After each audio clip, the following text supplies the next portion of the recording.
Hello అండి. సాబ్దానా recipe fasting ఉండి ఏం తినాలి అని ఆలోచిస్తున్నారా? అయితే ఇది చాలా బెస్ట్ ఫుడ్ అండి. 2-3 గంటలు నానబెట్టుకోండి సాబ్దానా. తర్వాత వాటిని 25 నిమిషాలు ఉడికించండి. నానబెట్టుకున్న తర్వాత మంచిగా తీసి ముత్యాల్లాగా ఎంత బాగా వచ్చింది చూడండి. తర్వాత ఒక గ్లాసుడు పెరుగు తీసుకొని ఉడికించిన సాబ్దానాను వేసేసుకోండి.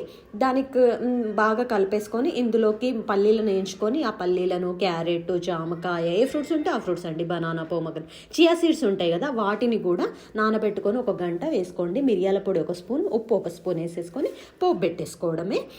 పోపులో జీలకర్ర, జీడిపప్పు, కరివేపాకు వేసేసుకొని మంచిగా బాగా కలిపేసుకోండి. దాన్ని కలుపుకున్న తర్వాత మనం పోపు పెట్టేసేసుకోవడమే.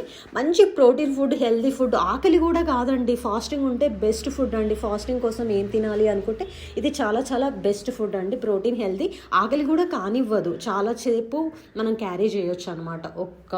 ఒక బౌల్ నిండా తినేసినాం అనుకో, చాలా బాగుందండి. గుడికి ఇట్లా నోట్లు వేసుకుంటే వెళ్ళిపోతుంది, అంత బాగుంది, చాలా బాగుంది. Please subscribe, like.